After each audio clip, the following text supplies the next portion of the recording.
श्री यमुना महारानी की सेवा एवं श्री तुलसी महारानी की सेवा से ही प्राप्ति हुई। तुलसी महारानी को सायंकालीन बेला में दीप दान करना चाहिए। तो आत्मदेव ब्राह्मण अपने घर में अगर तुलसी का बिरवा लगाते तो वो भी सूख जाता। उनके घर में एक गाय थी, वेद लक्षणा देसी गौ। हमारे परम पूज्य सदगुरुदेव भगवान मलुक पीठाधीश्वर सदगुरुदेव भगवान का जीवन ही गौ रक्षा के लिए, गौ सेवा के लिए है। गौवत्स की उन्हें उपाधि इस भारत भूमि के संतों ने दी है। ऐसे गौ ऋषि हमारे परम पूज्य सदगुरुदेव भगवान कहते हैं कि प्रत्येक हिंदू को अपने घर में एक गौ अवश्य रखनी चाहिए, उसकी सेवा करनी चाहिए। गौ माता जिसके घर में होती है उसके यहाँ पर संपूर्ण देवी देवताओं का निवास स्थान होता है। ये सर्वदेवमयी है। गौ के बिना ना ही कोई यज्ञ है, ना ही कोई तप है, ना ही कोई अनुष्ठान है, ना ही कोई सेवा पूजा है। क्योंकि यज्ञों का फल हमें क्यों नहीं मिलता है? क्योंकि हम जो घी देते हैं, जो सामग्री लेते हैं, दूध दही घी पंचामृत जो बनाते हैं, वो गाय भैंस बकरी इत्यादि के दूध का बनता है। जबकि देवता तो केवल और केवल भारतीय स्वदेशी वेद लक्षणा गौ माता के ही दुग्ध का पान करते हैं, उनके पंचगव्य का पान करते हैं, उसी से संतुष्ट होते हैं। गाय भगवान ने समुद्र मंथन से उत्पन्न हुई। ये भगवान ने ऋषियों के लिए दी, क्योंकि भगवान की पूजा हो, यज्ञ हो गाय के द्वारा, देवताओं का यजन हो। तो आज हम सनातन संस्कृति वाले हिंदू अपने आप को भूले हुए हैं, गाय को ना पाल करके कुत्तों को पालते हैं। शास्त्रों में वर्णन है। हमारे यहाँ ब्रज में बरसाने में परम पूज्य धर्म सम्राट स्वामी रामदास फरारी महाराज के यहाँ पे 18 पुराण 4 वेद 6 शास्त्रों का यज्ञ प्रतिवर्ष होता है। उस यज्ञ में सम्मिलित होने का हमें भी शुभ अवसर मिला। तो उसमें हमने एक जगह वर्णन देखा ब्रह्मवृत पुराण में कि जो व्यक्ति कुत्ते को पालते हैं उनकी अधोगति होती है। उनको चाहे वो कितना भी जप तप अनुष्ठान कर लें, उनकी सदगति नहीं हो सकती। चाहे वो कितना भी तप करें, पूजा करें, यज्ञ करें, वो निष्फल है। जिस प्रकार से राख में हवन करने से सब व्यर्थ, उसी प्रकार से, क्योंकि एक कहावत भी है हमारे ब्रज में, कहते हैं कुत्ता पारे वो कुत्ता और कुत्ता मारे वो कुत्ता। क्योंकि कुत्ता है ये बिना झोली का फकीर है। देखो हम भी एक भिक्षुक हैं, हम भी भिक्षा मांगने लिए जाते हैं तो कंधे पे हमारे पे झोली रहती है और कहते हैं माता भिक्षा हम दे, और भिक्षा लेके आ जाते हैं। दूध चाहिए तो ब्रजवासियों से दूध लेते हैं, और मधुकरी चाहिए तो रोटी प्रसाद ले लेते हैं। लेकिन कुत्ता तो अपनी जबान से कहता भी नहीं, निम्न जाति है, अधोगति का जीव है। तो उसके लिए हमें सेवा तो करो, उसके भरण पोषण तो करो, लेकिन उससे प्रेम मत करो। और शास्त्र भी कहते हैं ये विद्वानों की नगरी है और यहाँ पे कथाएं होती रहती हैं। पूज्य माता जी के सानिध्य में यहाँ पे कई कथाएं हो चुकी हैं। कहते हैं हम आपको कल एक कथा भी सुनाएंगे जड़ भरत की, जिसमें हिरण के द्वारा उन्हें हिरण योनि में जाना पड़ा, हिरण से प्रेम किया। तो भाई अंतकाले जिसकी जैसी मति होती है उसकी ऐसी ही गति होती है। आप कुत्ता पालोगे, कुत्ताओं को आप बेड पे सुलाते हो, गोदी में रखते हो। अरे ठाकुर जी की सेवा करो, माता पिता की सेवा करो, जिससे आपका कल्याण हो। गौ सेवा करो, गौ सेवा नहीं करते हैं। तो आत्मदेव जी महाराज की गौ ने भी कोई बछड़े को जन्म नहीं दिया। बड़े दुखी हुए और दुखी मन से वे एक घनघोर जंगल में चले गए। माए सरोवर पे जाकर के जलपान किया और एक वृक्ष के नीचे बैठ करके रुदन करने लगे। वहीं पर उस जंगल में एक तपस्वी मनुष्य संत निवास करते थे।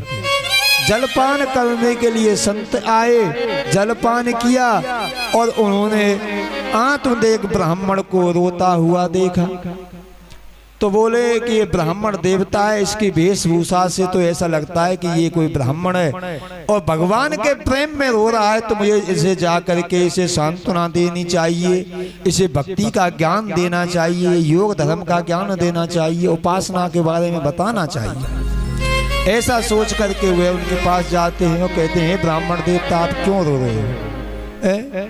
अरे आप भगवान की भक्ति करो, भगवान तो सर्वत्र है, हरि व्यापक सर्वत्र समाना, प्रेम से प्रकट हो मैं जाना। इस प्रकार से उन्हें उपदेश देने लगे। तो आत्मदेव जी कहते हैं महाराज मैं भगवान के लिए नहीं रो रहा हूँ, अरे मैं तो स्वयं विद्वान हूँ, प्रखंड विद्वान हूँ, वेद वेदांत का मैं ज्ञाता हूँ। तो बोल भाई आप क्यों रो रहे हो? बोल महाराज मेरे कोई संतान नहीं है। देखो बिना फल के वृक्ष का महत्व नहीं है, बिना जल के सरोवरों का महत्व नहीं है, बिना संतान के घर का भी कोई महत्व नहीं है। गृह गृहस्थी में अगर हम गए तो संतान होना जरूरी है, क्योंकि शोभा बच्चों से ही होती है। तो महाराज मेरे कोई संतान नहीं है, मेरे सरोवरों में जाता हूँ और अपने पूर्वजों को अगर मैं जल देता हूँ तो वो भी मुझे क्रोध की दृष्टि से देखते हैं, मेरे जल को ग्रहण नहीं करते, क्योंकि मेरे उपरांत मेरे पूर्वजों को जल देने वाला कौन होगा? हमारी वंश परंपरा किस प्रकार से बढ़े आप हमें बताएं। तो वे संत महात्मा बड़े त्रिकालज्ञ थे और उन्होंने ध्यान योग के द्वारा उनके मस्तिष्क की रेखाओं को देखा और कहने लगे हे ब्राह्मण देवता आप तो इस जन्म की ही बात कर रहे हैं, आपके तो 7 जन्मों में भी संतान का योग नहीं है।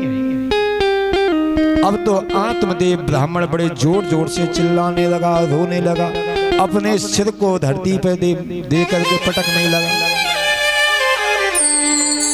तो वे सन्यासी बाबा कहते हैं कि हे ब्राह्मण देवता आप क्यों रो रहे, आप शांत हो जाओ, जब आपके भाग्य में है ही नहीं तो संतान कहां से मिले? बोले महाराज मुझे तो अपने इसी जन्म की चिंता थी, आपने तो मेरी चिंता को 7 गुना कर दिया, क्योंकि आपने जब मेरे 7 जन्मों के वृत्तांत को बता दिया।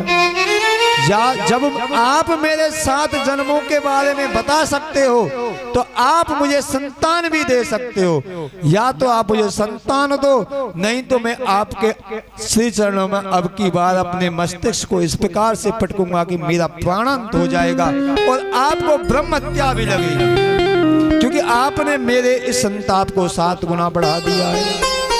अब तो वह महात्मा बड़े चक्कर में पड़ गए।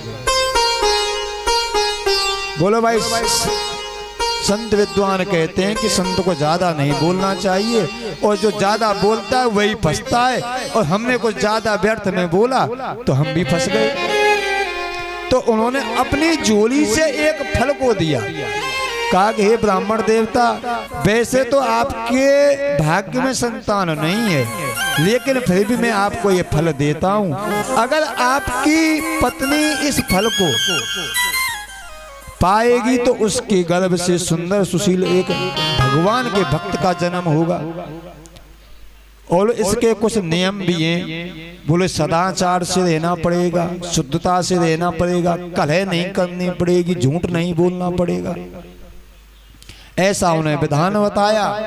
और वे आत्मदेव जी महाराज उस फल को लेकर के अपने नगर में आए और घर आकर के धुंधली से कहने लगा कि हे प्रिय मैं एक वन में गया और वहां पर जाकर के मैं रुदन कर रहा था तो एक सन्यासी महात्मा मिले, उन्होंने ये फल दिया, कहा कि इस फल को अगर आपकी पत्नी प्रसाद के रूप में पाएगी तो उसे भगवान के भक्त के जन्म देगी, उसके गर्भ से एक सुंदर सुशील भगवान का भक्त जन्म लेगा जो संपूर्ण वेद वेदांत का ज्ञाता होगा, अतः आप इस फल को खा लो।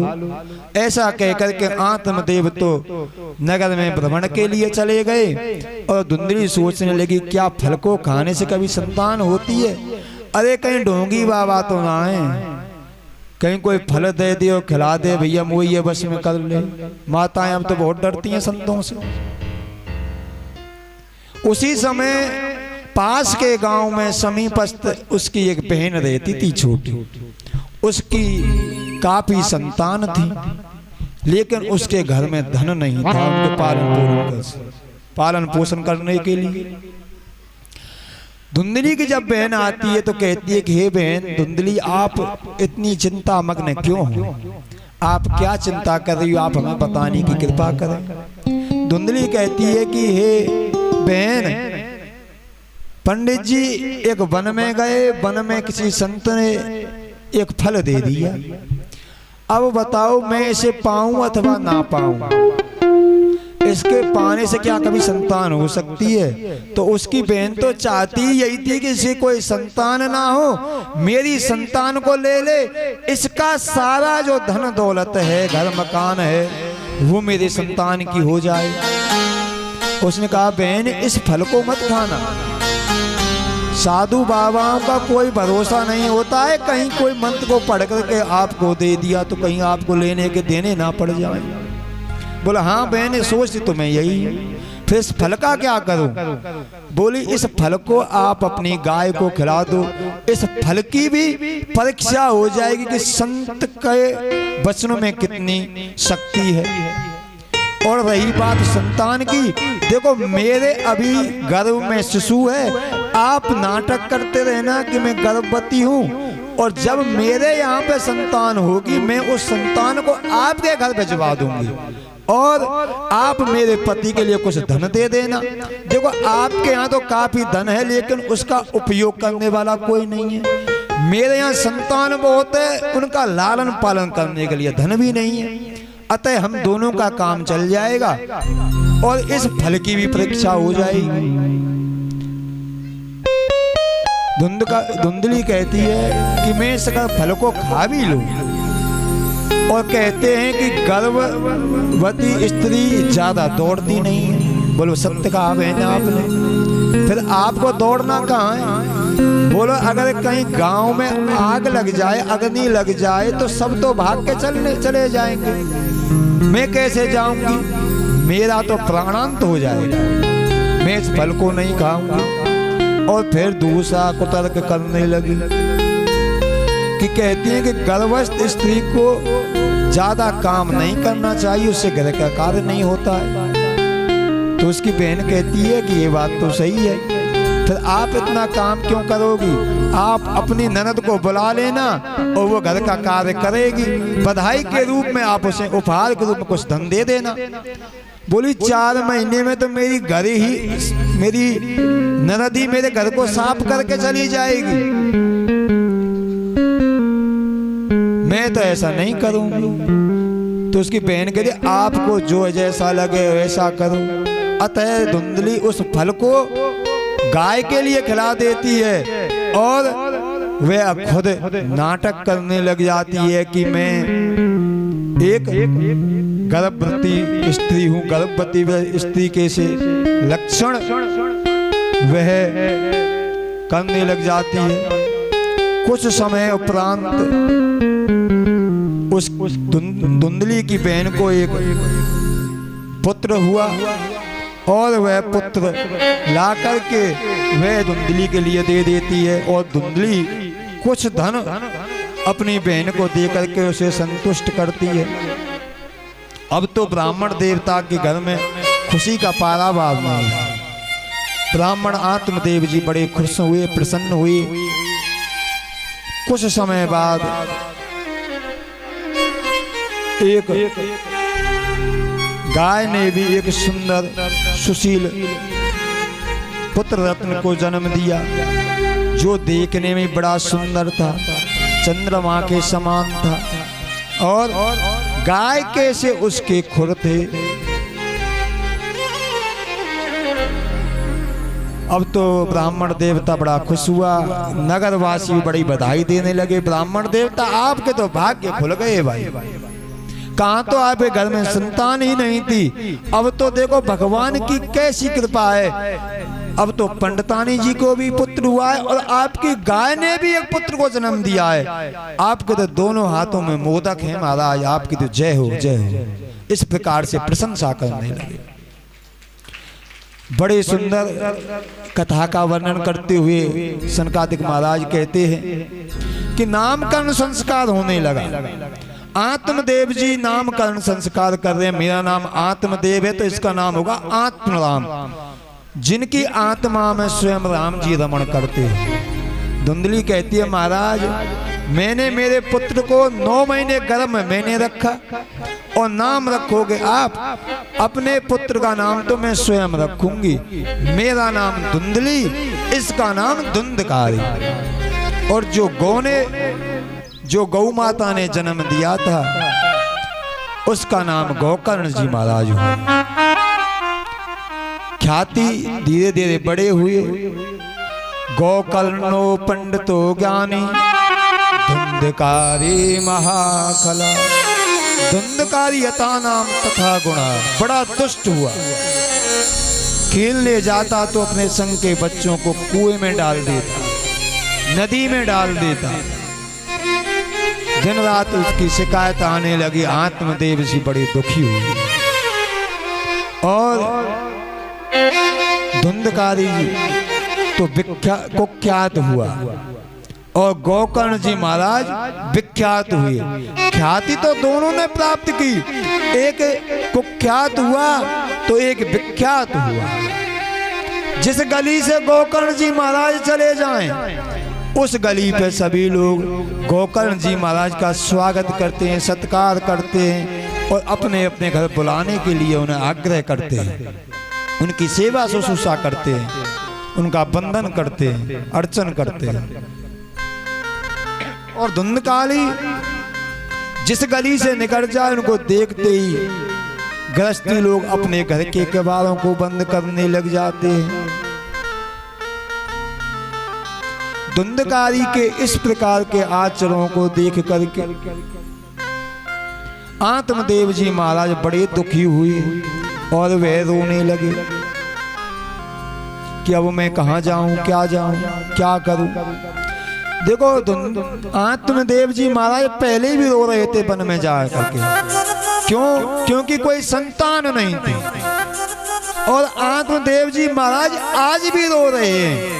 क्यों? क्योंकि संतान है लेकिन वो दुष्ट है। जो व्यक्ति संसार से सुख की कामना करता है वह दुखी रहता है। प्रिय श्रोताओ, ये संसार दुखालय है, ये सुखालय थोड़ी है। हम सुख चाहते हैं और है ये दुखालय। अगर आप भोजनालय में जाओ और आप वहाँ भोजनालय में जाकर के भंडारी जी से कहो कि महाराज आप हमें श्रीमद् भागवत कथा, श्रीमद् भागवत महापुराण दे दो, तो वो क्या आपको देगा? कहेगा भाई मैं तो भंडारी हूँ, ये भोजनालय है, यहाँ आप भोजन की ले सकते हैं। मात्र मैयाओ 10 मिनट में आरती होने वाली है, मात्र 10 मिनट में। बस कथा को संक्षेप में ले रहे हैं, समय को हम भी देख रहे हैं, लेकिन भगवान की कथा को हम थोड़ा काट भी नहीं सकते, थोड़ा समाज विधि से लेकर के चल रहे हैं।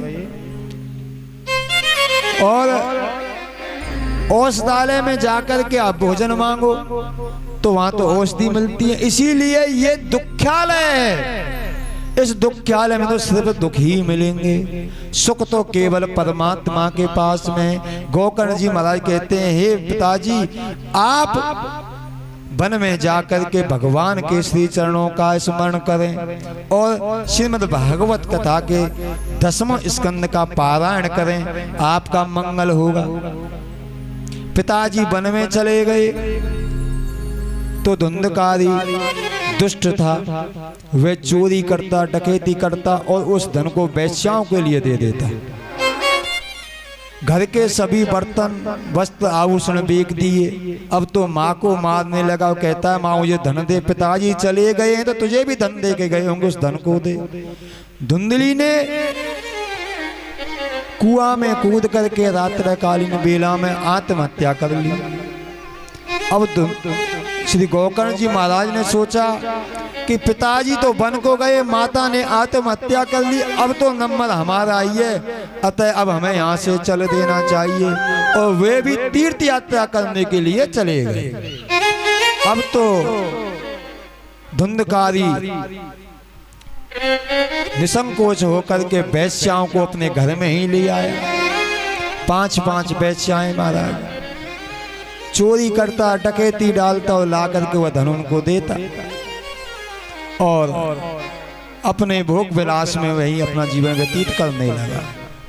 एक दिन उसने राजा के राज्य कोष से चोरी कर ली और जब चोरी की तो वैश्याओं ने कहा कि हमारे पास तो बहुत धन है और ये ऐसे ही चोरी करता, अगर किसी दिन ये पकड़ा गया तो राजा इसे तो जेल में डालेगा, हमको भी जेल में डाल देगा, हमको भी कारागार में डालना की सजा भुगतनी पड़ेगी। अतः हमारे पास धन पर्याप्त है, अब इसको ठिकाने लगा दिया जाए जिससे हमारा धन सुरक्षित हो जाए।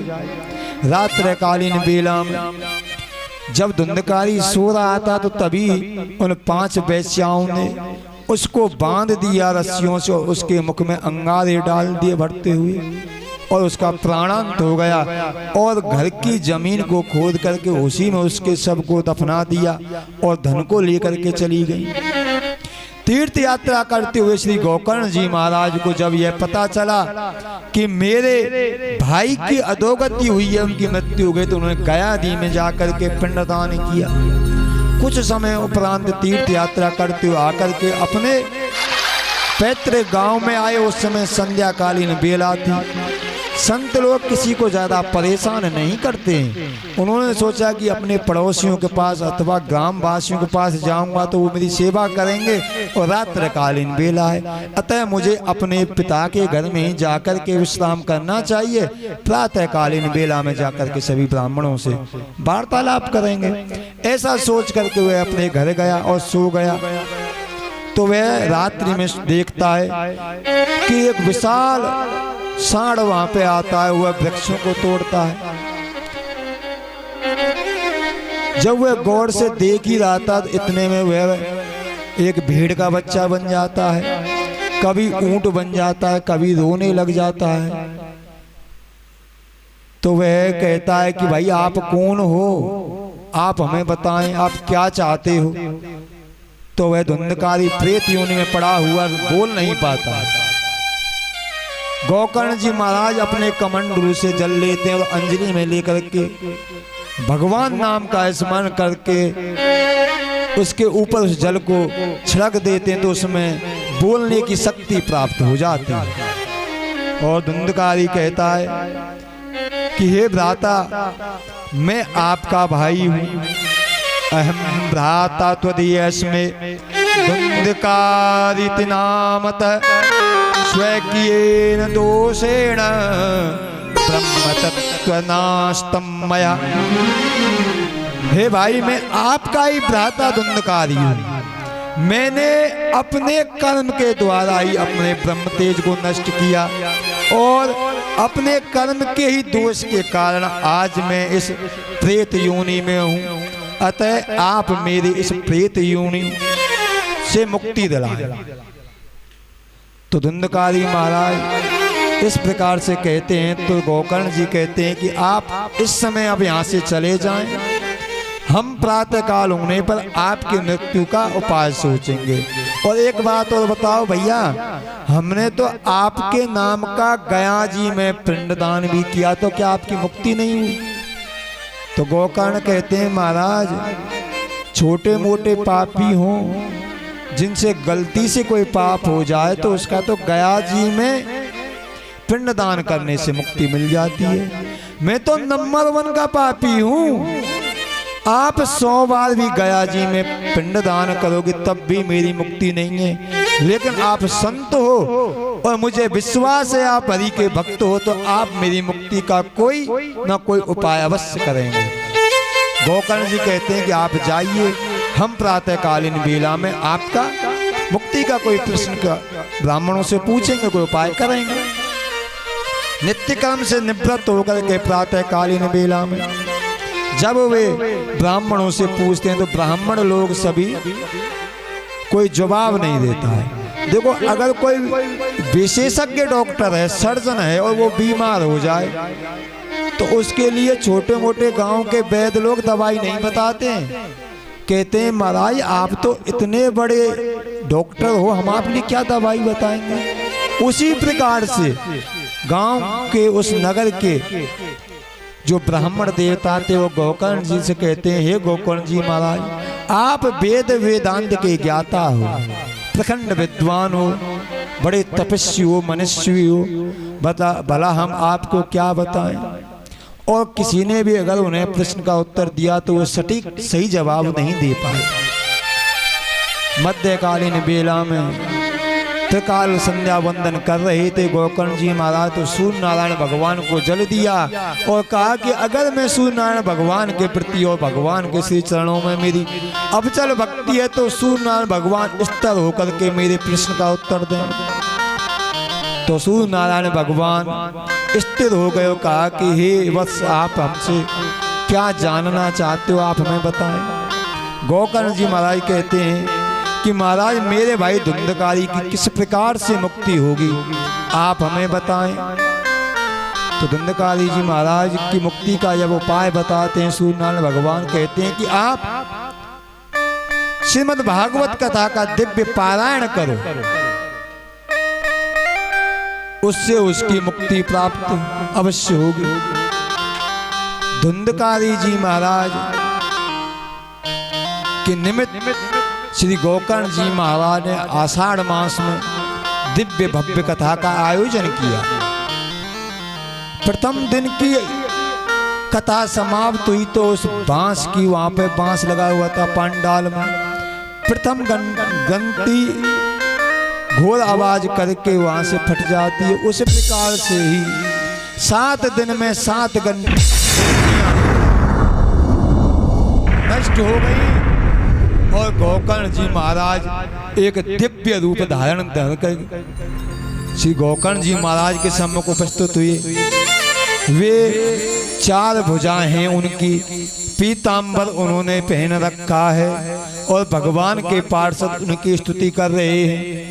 वे गोकर्ण जी आकर के श्री गोकर्ण जी महाराज से प्रार्थना करते हैं और कहते हैं, धन्य भागवती वार्ता प्रेत पीड़ा विनाशनी, सप्ताहो अपि तथा धन्या कृष्ण लोक फल प्रदा।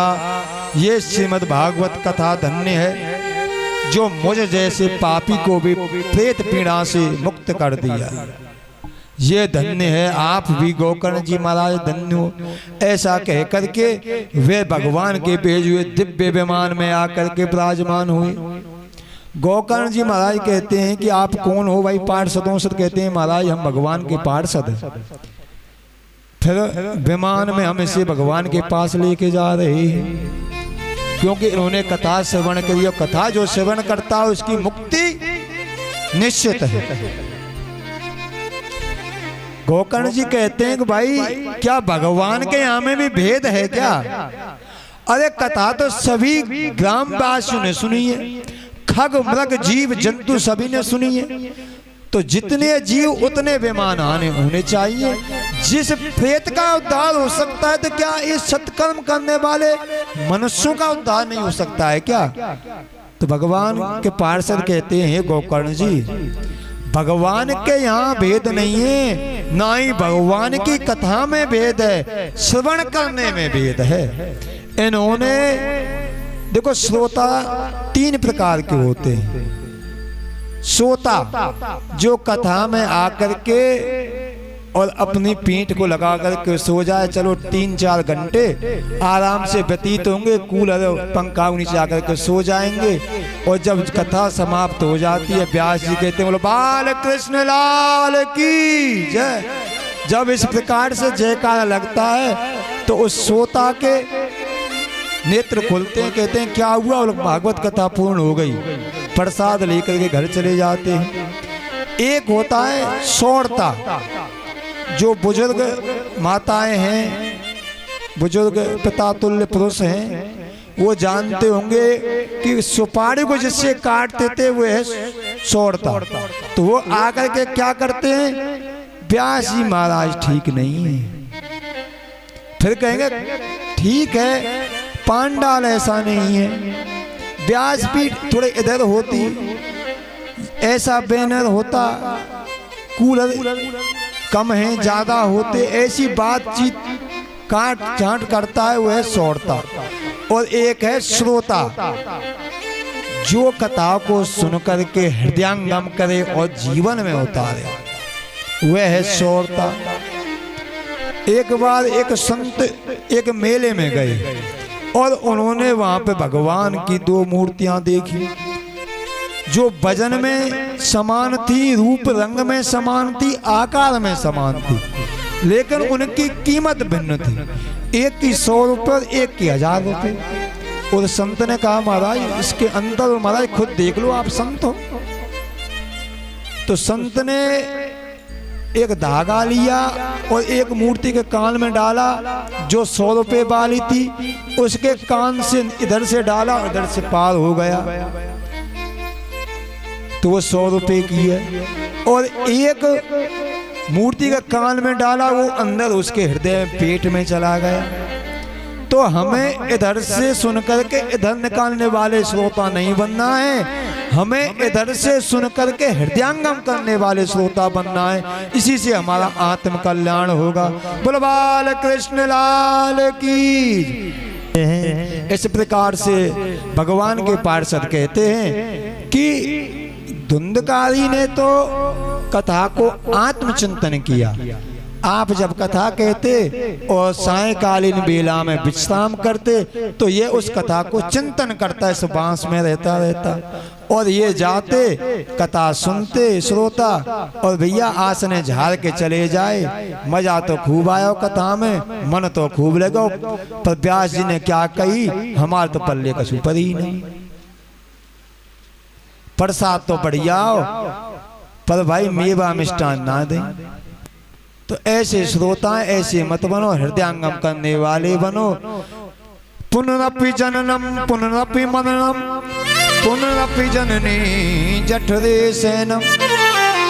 भाई हम पुनः जन्म लेते हैं, माँ के गर्भ में जाते हैं, जन्म लेते हैं, फिर मरते हैं, फिर माँ के गर्भ में जाते हैं। इस चक्र से अगर छूटना है तो इसी जन्म में ऐसा प्रयास करो कि इसी जन्म में छूट जाएं। अंत समय भगवान की स्मृति हमारे हृदय में बनी रहे और इस भवावटी से छूट जाएं। हमें एक बार जब हमने वैराग्य लिया, परम पूज्य श्री सतगुरुदेव भगवान के श्री चरणों में जाकर के हमने विनती की कि गुरुदेव हमारा संसार में मन नहीं है, भगवान की भक्ति करना चाहते हैं, आप हमारा कल्याण करें। तो गुरुदेव भगवान ने कहा माता पिता की सेवा करो। पिता की सेवा की। पिताजी जब भगवान के धाम को गए, पुनः फिर गुरु जी की शरण में गए, गुरु की सेवा की। गुरु ने कहा भाई देखो हमारे पास जो कुछ है हमें वंश परंपरा से मिला है, गुरु आचार्य परंपरा से वो दे दें, बेटा कम से कम इतना करना, ये जो जन्म है इसे चूकना मत, इसी जन्म में तन्मयता से भगवान का भजन करना और आवागमन से मुक्त हो जाना। और अगर ना हो सके तो कम से कम इतना तो करना, ब्रज में जन्म लिया, ब्राह्मण परिवार में जन्म लिया, ब्रजवासी ब्राह्मण हो, भगवान के भक्त हो, अगर कोई गलती हो जाए पुनः जन्म मिले तो कुकर सूकर इत्यादि ना मिले, कम से कम ये ब्राह्मण देह दोबारा तो मिल जाए, वरना इस देह का सदुपयोग करना। वही बात हम आपसे कहते हैं भाई, अब आपको जो मौका मिला है, मनुष्य देह मिली है, इसका सदुपयोग करो और भगवान का चिंतन करते हुए इस आवागमन से मुक्त हो। गोकर्ण जी महाराज मुक्त हुए। पुनः गोकर्ण जी महाराज ने श्रावण के महीने में दोबारा से कथा की। सभी सचेत हो गए कि भाई अब के अगर छूट गए तो फिर कभी नहीं है। तो सभी ग्रामवासियों ने जितने भी जीव जंतु थे जिन्होंने सबने कथा श्रवण की, और कथा श्रवण करके अब बार तो बड़ा विस्मय हुआ। जितने श्रोता उतने बीमार। जिस प्रकार से त्रेता में भगवान रामचंद्र जी सभी अयोध्या वासियों को देह सहित अपने धाम साकेत धाम को ले गए, उसी प्रकार गोकर्ण महाराज की कथा श्रवण करने से सभी ग्रामवासी भगवान के धाम के परम पद को प्राप्त हुए। तो क्या उनका कल्याण हो सकता है, तो क्या हमारा नहीं हो सकता है? कहते हैं महाराज कथा का सार चला गया। कथा का सार तो नहीं गया है, भगवान की कथा तो वही है, हमारी सोच बदल गई है। हम प्रेम संसार से करते हैं, भोग परमात्मा से लगाते हैं। नीति प्रीति परमारत स्वारत और को न जाने समयाम यथारत। प्रेम की रीत तो रंगीलो ही जाने। भैया प्रेम करना तो भगवान से करना, वही निभाना जानते हैं और वही हमारे सच्चे हितैषी हैं। आज की कथा को यहीं पे विश्राम देंगे। कल भगवान की कथा, मधुर कथा का वर्णन होगा। सृष्टि का वर्णन, भगवान के 24 अवतारों की कथा होगी। और परीक्षित जी का जन्म, नारद जी महाराज का जन्म, व्यास जी महाराज का असंतोष, व्यास जी महाराज को श्रीमद् भागवत कथा का दिव्य उपदेश नारद जी के द्वारा आदि कथाओं का वर्णन होगा। कुछ क्षण भगवान नाम का संकीर्तन करते हुए अपनी वाणी को विराम देंगे। आरती के पश्चात सभी आरती करें और भगवान के दर्शन करके प्रसाद लेकर के अपने घर को जाएं।